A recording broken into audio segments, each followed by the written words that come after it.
Hello everybody, good morning and welcome to the United Stands. I'm Mark Goldbridge and this is your latest Manchester United news. Lots to get into this morning as Ruben Amorim doubles down on his Marcus Rashford decision. Also, we're going to be talking about a double transfer story this morning. One could actually involve a bit of a swap deal with Rashford. We're going to talk Muani from PSG, a striker. Many people talking about that area as well. Ederson's back in the news, and we've got an array of comments that came in last night from Ruben Amorim post the game. Some of it absolutely fantastic again, talking about the storms ahead, the progress we're making, and lots to talk about as usual. And James TV, birthday today. Happy birthday. Thank you very much. So look, first things first. Ruben Amorim was asked whether it was a mistake to drop Marcus Rashford last night. I tell you what, I genuinely pity the quality of UK journalism. It's crap, it's bias, it's awful. I mean, do you watch games or do you just try and trip people up with agendas? I mean, I've got to say, I heard Jamie Carragher say this and he's absolutely spot on for once. He said that we spend too much time talking about Marcus Rashford for the talent that he actually is. And when you break that down, it's true. Constant, and it's not just this week, all the time. We're always talking about Marcus Rashford. Always. And basically what Carragher is saying is the talent doesn't get anywhere near the publicity. And it's true. It's absolutely true. We spend way too much time talking about it. So when Amorim is asked whether it was a mistake to drop Rashford last night, what game were you watching? I mean, I saw a screenshot on Instagram, I think it was from his agent or his brother, saying it's so frustrating watching it when you know your man could make a difference. I mean, if that's Marcus Rashford's advisor, no wonder things are going wrong. What game are you fucking watching? What difference is Rashford making in that game? We scored 3 fucking goals. Not making any difference. Unless Rashford can play centre-back, or he's got a pair of goalie gloves. Because maybe that's what he's talking about. If Rashford can play in goal or centre-back, then he might have made a difference. But we didn't miss Rashford last night. It's a stupid question. And it's agenda-driven and biased. And Amorim's response was this: I felt I did the right thing for the team. It was never a mistake. You have to make a selection. The guys who went inside the pitch changed the game. It was not a mistake because I'm doing the best for my team in my way of doing things. Absolutely spot on. Absolutely spot on. What a load of bollocks. Did you make a mistake dropping Rashford because you lost? And that's the quality of the press. That's the quality of the PR. That you can lose a game that's got nothing to do with Rashford or Garnacho or anybody else. It's all about defensive errors. And it's apparently made a mistake. I mean, what the fucking difference is Rashford going to make in a game like that yesterday? Absolutely none. None at all. But that's the story you get. And Carragher's right. Carragher's right. This is not going to stop. There's plenty of people in the chat who've said we need to stop talking about it. I'd love to. I'd absolutely love to, but we're a news show, we're a fan content channel, and we're not going to stop talking about it because they're not going to stop talking about it. But it's true. It's actually true. Like, the amount he gets spoken about from the quality he's played is ridiculous. I saw something, somebody started like a chat talking about things that are overrated. And, you know, they get way more publicity than they're actually worth. For me, Fast and Furious films, I know I'm going to upset a lot of people there, but you're never going to win an Oscar. They're popular, but they're not actually that good.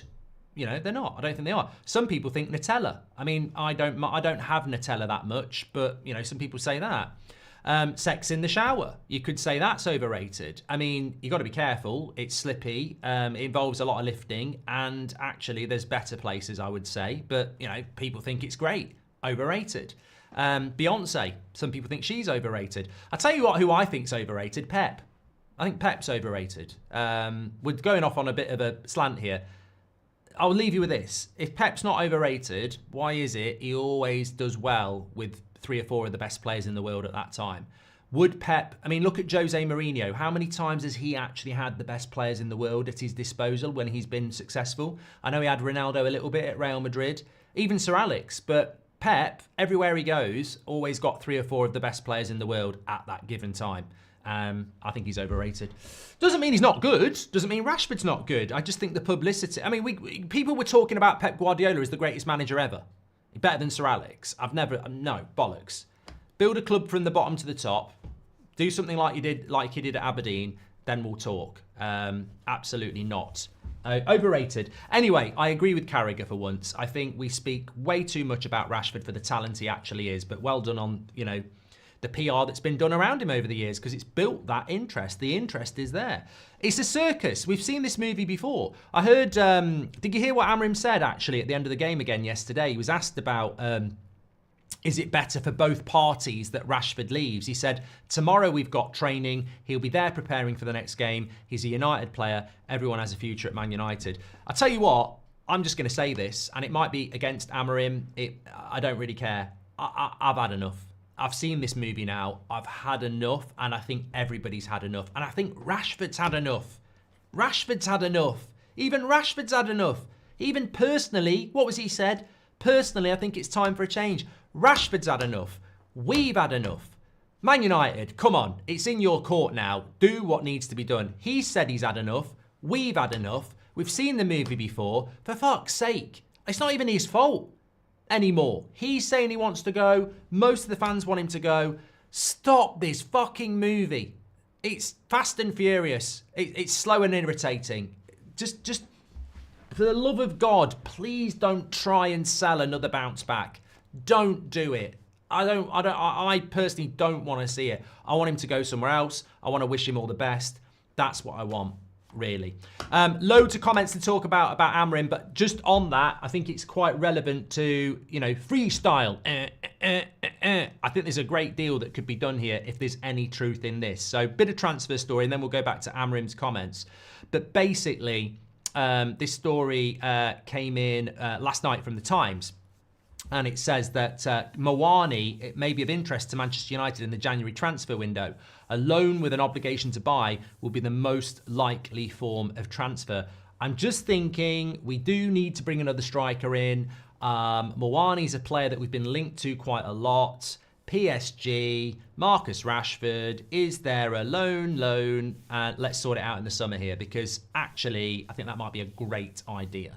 PSG have been interested in Rashford in the past. Apparently they're not interested anymore because they were pissed off because of the way they got used for Rashford to get a new contract. That's not Rashford's fault. That's his agent. That's not Man United's fault. That's his agent.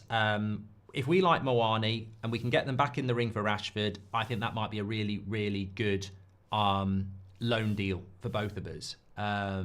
It doesn't mean we end up buying Muani. And it doesn't mean they end up buying Rashford, but it might just be, we need a striker. They could use Rashford.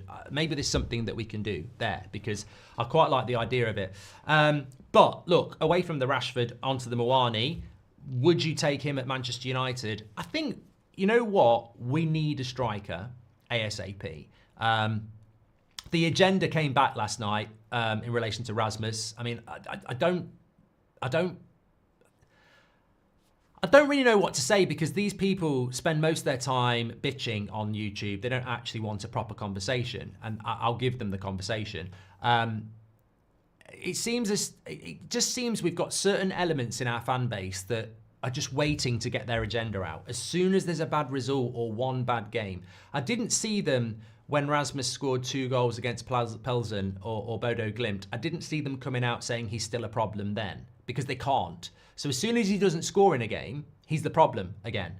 And I don't think he's the problem. I'm just going to say this. I'm very happy to say this and be clipped on this. I will be on the right side of the debate about Rasmus. He will be a success. I'm absolutely convinced. There is no doubt. The same with Ugarte. The same with De Ligt. In fact, the same with Garnacho. I think they will all be a success. There are some controversial ones in there. I'm absolutely convinced he will be a success. I think already in a month, his game has massively improved under Amorim, and it will continue to improve. 100%. 100%. He will be a success. But we do need another striker, because in the modern game, you can't play 90 minutes 3 times a week. You might get injured. You might have a bad game. You might need subbing off.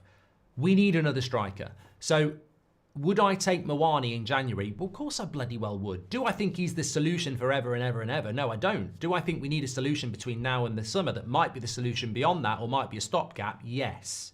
I get why people go, I don't want Muani, I don't want Muani. But look, you don't want to be in 13th place in the league. You want to be in the top 4.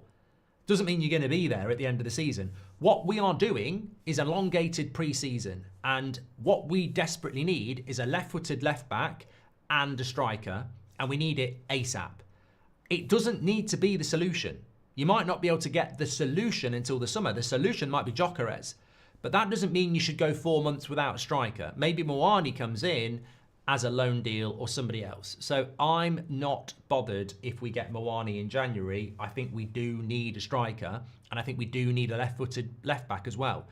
I don't expect it to be Alphonso Davies or Hernandez or Mendes from PSG. I don't expect we're going to get them in January, but I do expect we get someone in. I mean, someone even said Reguilon last night. I mean, at the end of the day, has he got a left foot? Yes. We need somebody on that left-hand side. 100%. We were so lopsided last night. So I think the Muani one is interesting.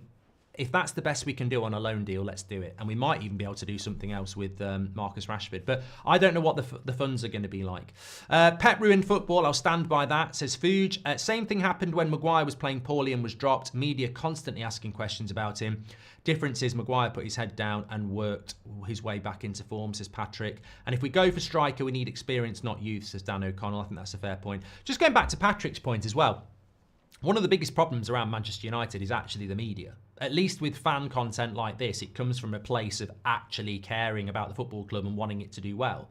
As I said, look, I gave Martinez a 4 last night. He's one of my players that I really like, but he played badly. I don't do agenda. I don't do player FC, and I don't think many Man United fans do. You assess a game on what you see in front of you. If one of your favourite players does bad, you say it. If one of your players that you don't think are good enough does well, you give them credit. A la McTominay, Matic, etc. The media are driven by a different animal. It's always about. Basically, somebody told me this years ago.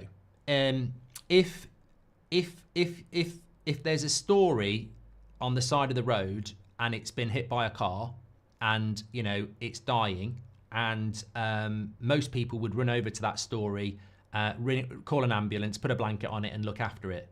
A journalist would get a photographer out, take a photograph and try and get its dying words. And that's the way journalism works. They're not interested in the thing. They're not interested in its welfare or improving it. They just want the story. And the story is the drama. And that's what journalism is in this country. And that's why, in the last week, I'd say 99% of any question has been about Marcus Rashford. And it's really frustrating. It's really irritating. And it's really damaging. But that's journalism. That's what it's all about. That's a bit dramatic, Mark, says Rich. Yeah, it was a story that's dying on the side of the road. Like, it could be a newspaper, mate. It's not a cat. Chill out. You've turned it into a cat. That's your problem. It was a story. The story's been hit by a car. Like, a story could be anything, a newspaper, whatever. Hi, Mark. I've seen some accounts slating Amorim for continually playing Bruno and Dalot despite their continued mediocre performance, implying some kind of Portuguese bias. Is favourites FC back? I've seen this as well, Tojam. It's a brilliant question for a little bit later in the show, but we'll bring it in here. I've seen this. I've played the game. I've seen this, and you're right. I've seen a lot of people I've seen a few people starting to talk about the bias of Bruno and Dalot from Amorim. What did I say to you in the watch-along last night? Everybody has favouritism.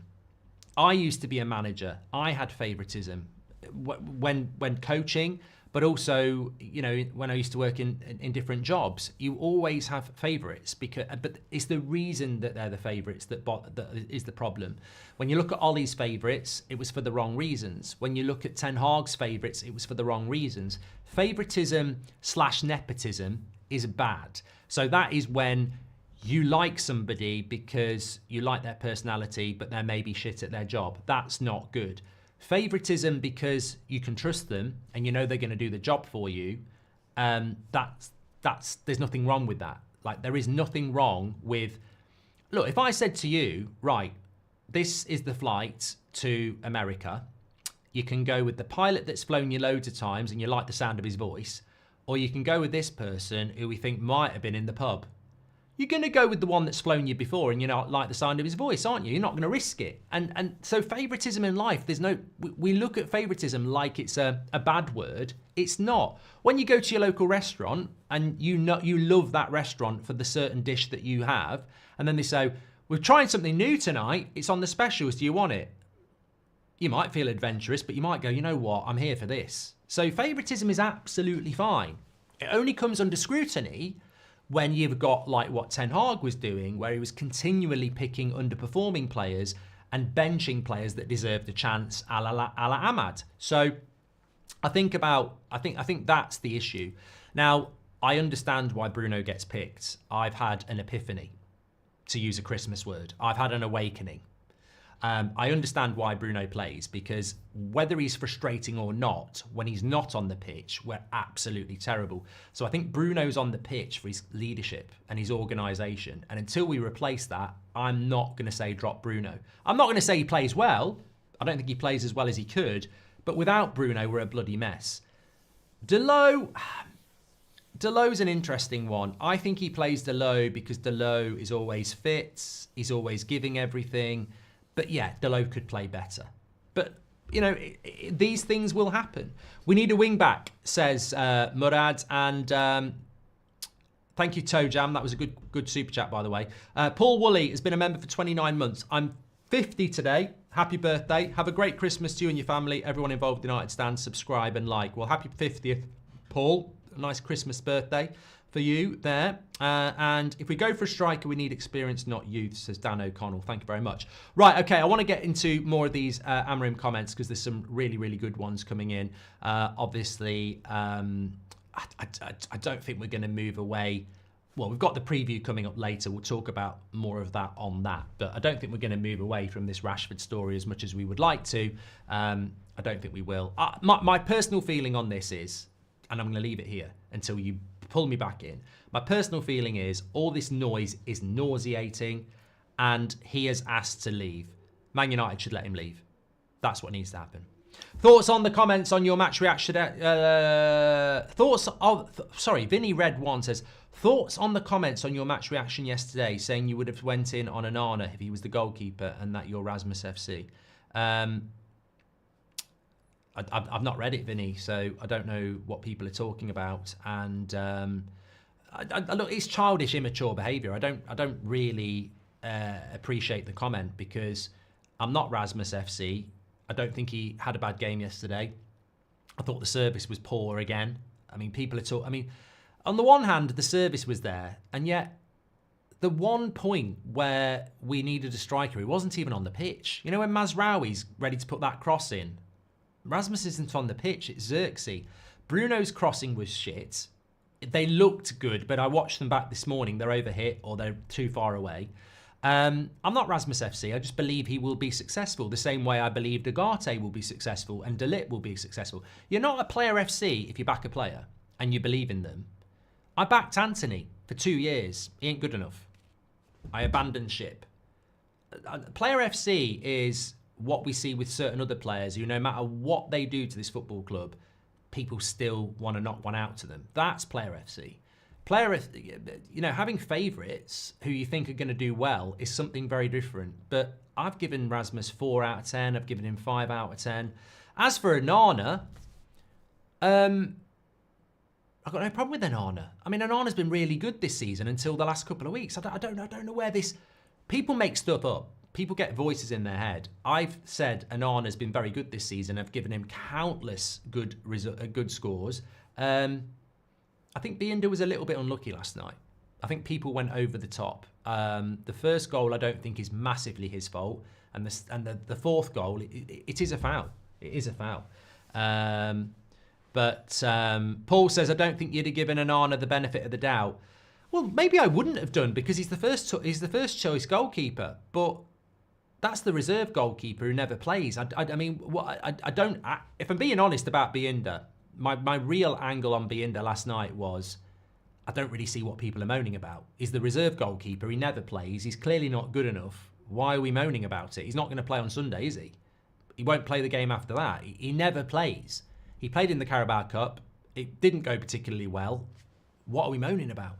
Can we get a United stand Christmas calendar next year, bud? Says MMA Takedown. And the rate those subs going up could hit for Christmas, says Glenn C. Yeah, please do subscribe, bottom right-hand corner. James Cave says, I think Muani would be useful as a striker, but also as one of the 10s. Not the most natural finisher, but can make things happen with this movement, says James. And the people that want Muani have no idea how good this guy plays. No chance he's a good player for us in the Premier League. This guy doesn't work hard, says Vita.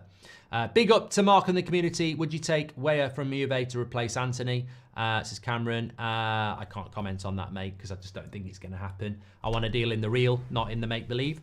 And if we go for striker, we need experience, not youth, says Dan. Okay, I want to get into some more of these comments that came in from Amorim, because there's just so many that are really interesting from last night. And I think that, look, obviously disappointment from the loss yesterday, but my favourite things that he said about yesterday is that, you know, he said, I don't want to speak about the referees and I won't try and do that now. But there was something he said, I've got it here.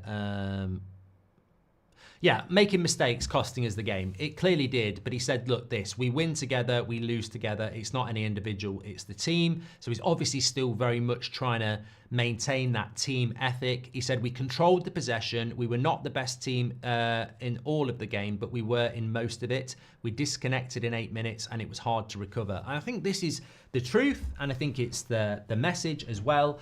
We were the better team for most of that game. Not all of the game. Like Amorim said, we were the better team for most of that game. I think the first 5 minutes of the second half, we were dreadful and Spurs could have scored 3.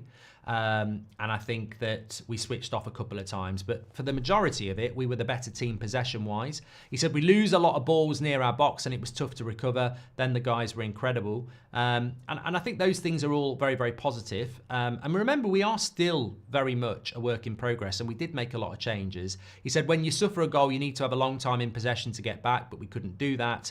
And he also said that we can see the team is doing better things better, understanding the game better, physically they are better, the staff and the fans feel it. And I think that's very, very true. I do feel that we're doing things better than where we were 6 weeks ago. We're keeping the ball better, we're better organised. It's individual mistakes at the moment, you know. The things that are costing us are individual mistakes, whether it's goalkeeping errors, whether it's defensive errors.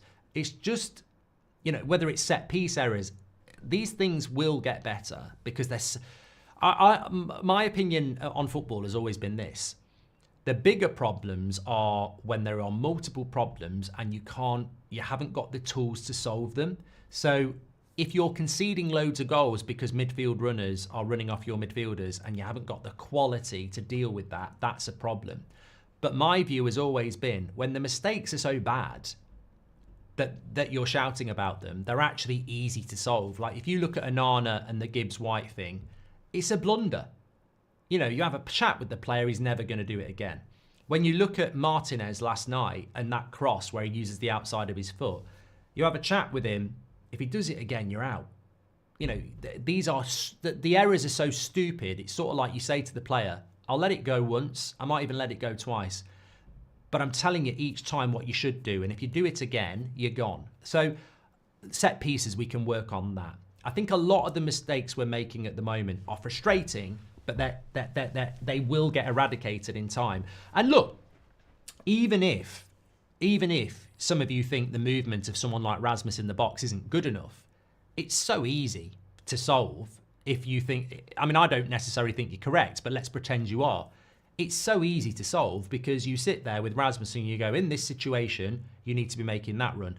Like if I'm Amorim today, I'm having a word with Xerxes, I've seen the picture, Mazraoui's in a great position. All he's got to do is play a pass straight along the 6-yard box and it's a tap in, but Xerxes 5 metres behind the Spurs defence. So I sit down with Xerxes today and I go, look, really easy, mate. When that ball's being worked out there, your mind has got to be, I'm moving level up with those defenders and I'm waiting for this cross that's going to come in. If it doesn't come in, I will applaud you when I watch it back the next day because you've done it. But that cross is ready to come in and you're not there. These things are really easy to solve. And that's the way I look at United at the moment. I don't think we're getting the credit for going to Arsenal and having 60% of possession in the first half, or going to Spurs and having over 50% possession, or going to Man City and having such high possession. That's 3 really tough away games where we've not been dominated on possession. That's a massive step forward compared to individualistic errors that have cost us the game. So I think we're going in the right direction, and I think the mistakes we're making are easy to eradicate, and they will get eradicated. Not convinced by Amorim, but let's give him a chance, says Cayman. It's so apparent that United lack quality in the squad. This is on the club, not on Amorim. Wilcox and Favell must deliver in January and in the summer, says Gear. Merry Christmas, says Liam Vernon. We need to admit that Binder is a backup goalkeeper. He's not going to be amazing. Yeah, can we? Thank you very much for that. Appreciate that as well. Okay, let me move on. I really liked this comment from Amorim. He said, he was asked about the League Cup. He says, we can't think winning silverware will fix everything. We're improving as a team. Our goal is to win the Premier League. How long will it take? I don't know. I want to just read that again, and brilliant what he's saying. So I'll read it you again. On the League Cup, we can't think winning silverware will fix everything. We are improving as a team. Our goal is to win the Premier League. How long it will take, I don't know.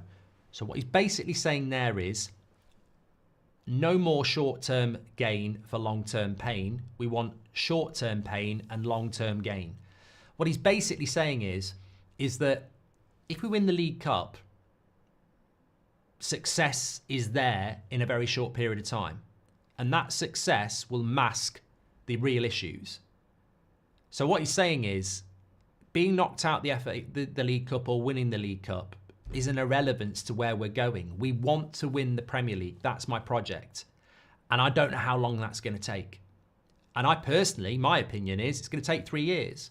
So if we win a League Cup in the first 3 months, but he's looking at a job that's going to take 3 years, you and I know, because Ten Hag and Mourinho have done this, you get success in the first year. Well, where's the success in year 2? It's a hindrance. It's not a help. So I think what Amorim is saying there is that we can't allow silverware to mask the real problems because it can't fix the problem. We're trying to win the Premier League and we're fucking miles off. If we win that League Cup, as good as it would be, it probably causes us more damage than good. Because look at Mourinho's first year, success, pressure in year 2. Look at Ten Hag's first year, success, pressure in year 2. Short-term gain, long-term pain. We are in a situation here where we need to be more realistic about it. I hope that makes sense. Lightning says, nonsense, there's no correlation. Well, it's not nonsense, mate. It's exactly what he's saying. Do you want me to read it to you again? We can't think winning silverware will fix everything. We are improving as a team. Our goal is to win the Premier League. How long it will take, I don't know. Mate, if you're not intelligent enough to understand what your manager's saying, then that's your issue. But he's basically saying winning the League Cup masks the real problems at the club. We're trying to win the Premier League. That's going to take time. I don't know how long it's going to take. But winning the League Cup would cover up the issues, and we've seen what happens when we cover up the issues in the short term. Look at Ollie's bounce. He never recovered from that. Ollie's at the wheel. He never recovered from that because he was never... No manager has ever done it properly. No manager has actually come into the club and gone, this is a shit show. It's going to get worse before it gets better. Because every manager's come in, apart from Ranić, and it's got better in the short term. Mark, I think the problem in attack is... I'm not talking about that, Patrick. It's boring. It's so apparent that I've done that one as well. There's plenty of people out there that you can go and listen to who will tell you that Rasmus is shit and they haven't got a clue about football and they've got an agenda and they will get sat down very, very soon, in my opinion. But I'm not going to spend the whole morning show on a news show talking about that. Apparently, we keep cutting out. I've got absolutely no idea. Let me have a quick look. I've had no dropped frames at all. My internet is running well. And stream is healthy on YouTube as well. Strange. Appears not to be my end. Sorry. I think Amorim can't allow Rashford back in the team. It's so much of a distraction. It's doing more harm than good. I mean, John, that's a conversation in itself. It's a show in itself. Maybe we'll talk about that over the weekend. I don't know what happens next. Done that one as well. Right, there was another bit of a transfer story I wanted to talk to you about as well. Interesting from Plettigol. Basically, this came in late last night. Once again, been told that Ederson of Atalanta is one of the few names Man United are seriously considering for the central midfield position. Some decision makers are fully convinced of his abilities. However, there is not yet a complete consensus within the club. For this reason, there are no concrete negotiations at this stage, but Man United have gathered all the necessary information and have scouted him multiple times. Contract with Atalanta till 2027. Price valuation 50 to 60 million euros. That's a very significant update on Ederson. And look, I think this goes back to what we're sort of talking about, really. We beat Man City, we lose to Spurs, we lose to Forest, we draw to Ipswich. The first few weeks under Amorim have been actually, I think, quite refreshing because they've been real. There's not been any fantasy. There's not been any cover-up. It's reality. It's Manchester United. And people talk about striker. People talk about the left-hand side. They're absolutely spot on. I do think we do need a player in the midfield as well. Agate at the moment is getting very good reviews and well done to him. I think Mainu is obviously very exciting. But beyond those two, we play a double pivot every game. And we've only got two people who can do it. That, to me, is a real concern.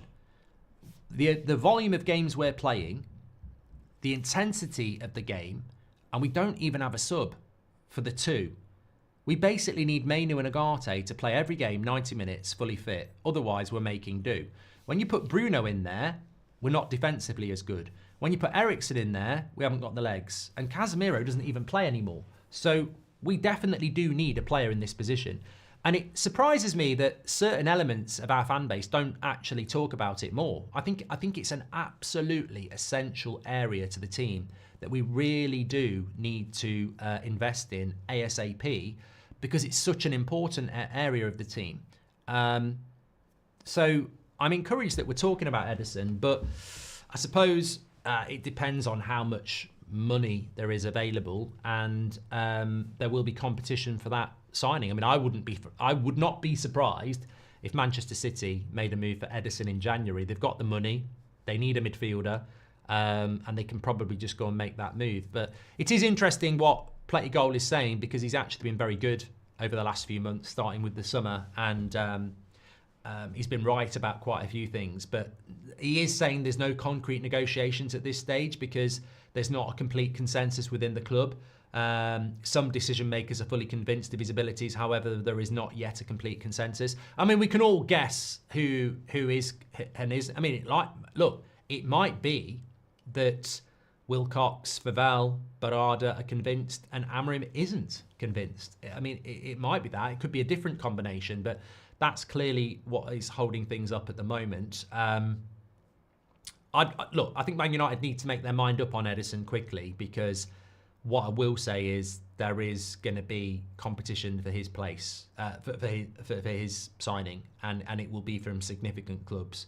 But look, we have been scouting him for a very, very long time, and I do think he would be a very, very welcome addition. He's not the only one. There are other options out there, but for me, I think it's more about the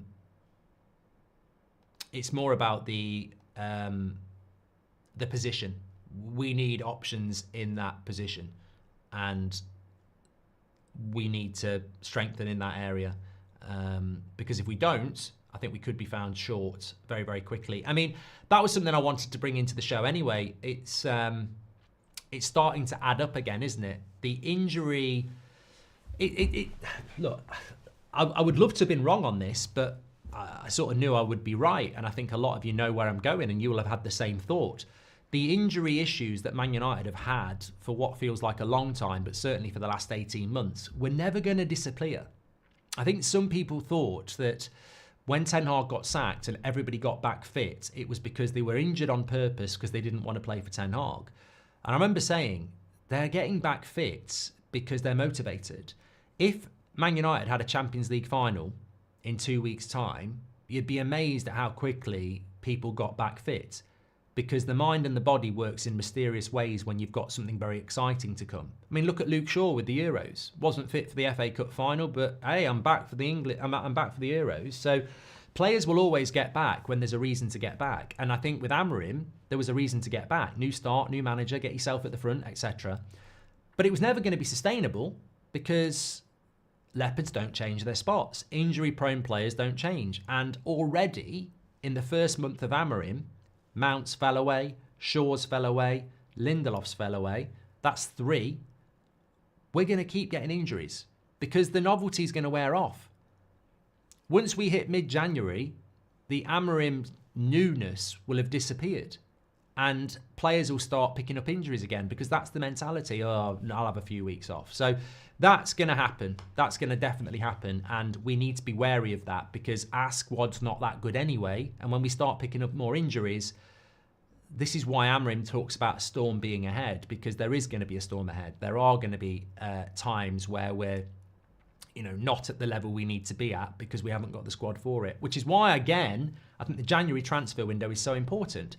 I know we're going to get more injuries. I know there's going to be games where Amorim is talking in a press conference going, we've got this player out, this player out, this player out. It's really difficult. And never forget that Amorim is doing this without anything of his own, which is why I think the January transfer window is so important. I mean, I think if this was Chelsea, Man City, even Liverpool, there would be a budget in January for the guy that you're getting in November telling everybody he's the answer.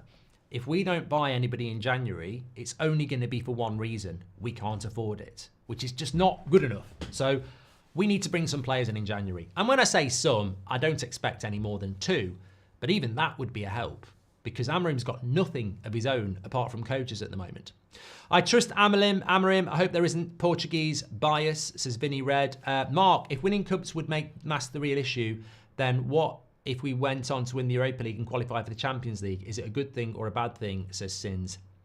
I just think that, I know what you're getting at, but the League Cup's in February and the Europa League's in May.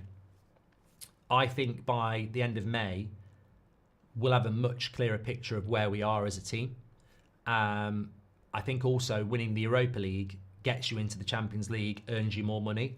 So I think look, the Carabao Cup, I don't want to disrespect it because I wouldn't have minded winning it, but what does the Carabao Cup do? It wins you, it's the lowest of the low when it comes to winning a trophy. I mean, I'm not saying it's bad, but what I'm saying is like you win a trophy, but what does it actually do for us? We won it under Ten Hag. So I don't have a problem with winning it, but if you win the Europa League, if we're being completely honest, the Europa League, yeah, we've won a trophy and it's a better trophy than the Carabao Cup, but also it's a trophy that doesn't really give you anything massive in the context of Europa League gives us the Champions League, and that really is what it's all about, isn't it? If we can get into the Champions League, it gives us more money to spend, which is the big point, I think. Good question though. I'm just editing something here because I had 4-2 on the match reaction when it was 4-3. No, we still lost. Another striker to not get service priority, says Joshua Jones. I mean, we're playing this game at the moment where certain fans think that we are creating chances, but we're not making the movement. I watched every cross into the box last night, and 90% of them weren't good. There was the one from Delo that Xerxes forced a save from Xerxes. There was the Mazraoui opportunity where Xerxes should have been further forward. There was about 5 from Bruno that looked like they were nearly crosses. There was one that Ericsson nearly got on the end of. Look, as I said, Rome's not going to get built in a day. What I see positives, I don't see negatives. So when I look at Rasmus's hold-up play since Amorim's come in, it's night and day. When I look at these crosses going into the box, it's night and day. They weren't happening under Ten Hag. So When I look at possession, it's night and day. This wasn't happening under Ten Hag. When I look at the chances that we're conceding, they're not really happening from open play. That wasn't happening under Ten Hag. So there's a lot of things that are, you don't even need to be an analyst. There's a lot of things that are changing. When I think about the bad under Ten Hag, it was Moments FC, shooting from distance, Hollywood passes, giving loads of chances up. I mean, that's a recipe to lose. Giving loads of chances up, that some of them are going to go in. Shooting from distance, giving possession up. Hollywood passes, giving possession up. These are not recipes for success. Giving up loads of chances and giving the ball away all the time. Possession is key. We went to Arsenal in the first half. We created nothing, but we kept possession, so Arsenal couldn't score. So there are lots of things that Amorim is putting in place that are going to reap benefits if they're already reaping benefits in 6 weeks. So I'm very positive, even about the things people are negative about. Look, some of the crossing yesterday wasn't great, but we weren't doing those things.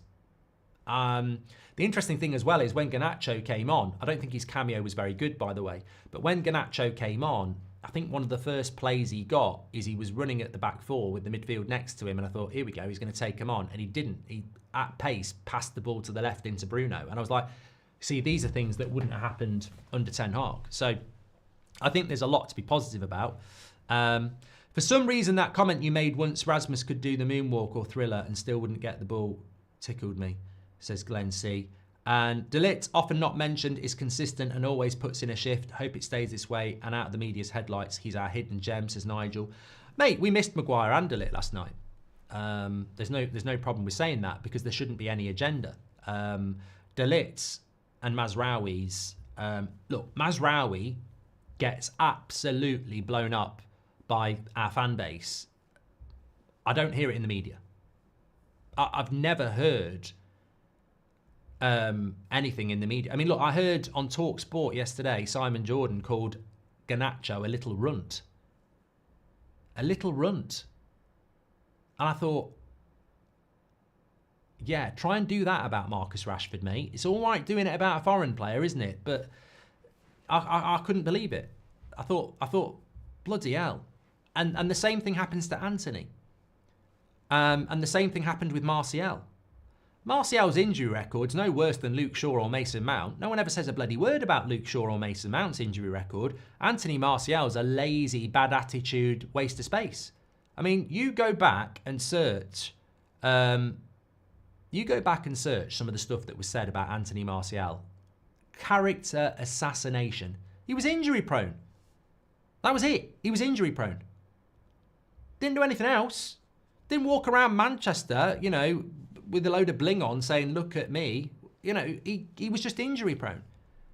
Same as Mason Mount, same as Luke Shaw. Do you ever see anything about lazy Luke Shaw or waste of money mercenary Mason Mount? Mercenary Mount?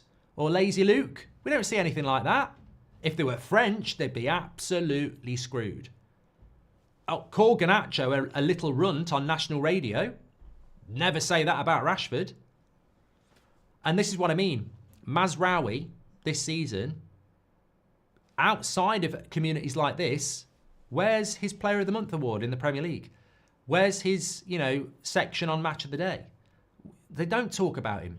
And they definitely don't talk about De Ligt. But if De Ligt was called Dave Light, he would be in the England squad. He'd be the best centre-back since Bobby Moore. It'd be amazing. And, you know, that's why things like this are so important, because we actually watch and analyse the game. And look, I thought Martinez was dreadful last night, but that's just the way it is. Like, you're going to have good games, you're going to have bad games, aren't you? But I thought Little Runt was a little bit over the top. Venomous. That's what I would say, venomous. And there seems to be this venom in the British media towards foreign players and sometimes foreign managers. Agate was the same. It's weird. But look, we've known about this for years and we shout it out, don't we? I don't know. Fundamentally, maybe it's the same in America. Maybe it's the same in India. Maybe it's the same in Australia. Fundamentally, is your media a bit xenophobic? Agate should be captain, says God. For some reason, thank you very much for that. There was a different feel about this loss, says Keel. We mostly controlled the game, and I feel we can beat team with our A team. Yeah, I agree, Kyle. I think if you put Anana in goal, you put De Ligt and Maguire into that team, you put Mainu next to Agate, I think we win that game. I think you're right. I think those 4 changes in the spine would have won us that game because it was mistakes that cost us the game. But look, honestly, we lost by a goal to Spurs. If we'd made those changes and Spurs had scored with a lucky penalty and we lost 1-0, I'd sort of expect that. The Premier League's very competitive. We're playing away from home. Spurs on their day are a good team. We lost by 1 goal. Is that not the world we operate in at the moment? You know, there is... Amorim said it himself. This league is very, very tough. Teams are winning, then losing, then winning, then losing. It's tough. Rasmus has massively improved under Amorim. I'm excited to see what he'll become under him, says Free Immortal. Thank you very much. We should sign Dave Light, says Parker. He should change his name. We're building the foundations. The chances will come, says Vitor. And Bradley says, I'm with Amorim for the long haul, but I don't believe we need experienced players. I'd cap signings at 25. Amorim could mould them all, says Bradley. Ineos have invested more cash. Can we spend this, says Dan. I mean, I didn't really want to talk about this. So Jim Radcliffe's got 27%, and it's now gone up to 28% with another 72 million gone in. I mean, he's only, 72% short of what we need. But I don't think the money's there for players. I think it's for infrastructure. I saw yesterday as well that they've cut the stewards' bonuses now as well. So we're still cutting money. Let me just make sure I've caught up on this. There we go. Thank you very much. Okay, that'll do for this morning. We have got an Amorim press conference reaction coming in around 1:30, so get ready for that. We've got a preview coming in for you as well. Matches on Saturday. No, matches on Sunday. We're playing 2 o'clock at Old Trafford on Sunday. And obviously we've got the live morning shows and everything going on for you as well. So yeah, good show this morning. Thank you everybody for tuning in. I'm ultimately, unfortunately, the Rashford story is going to continue to dictate. But I'm still very positive about what's happening. I just want that to stop. I just want that whole story to stop. I think we just need to end it and move on. I think we're better without that story. So how do you remove the story? That's what United need to do there. But in everything else, I think you need to look at the bigger picture. We're much better in possession. We are putting the balls into the box, and the mistakes are silly mistakes. I think we can improve on all of those 3 things and keep getting better. Please do subscribe. We're on the road to 2 million, of course. Make sure you do that. Take care, and I will speak to you all in a bit. Take care.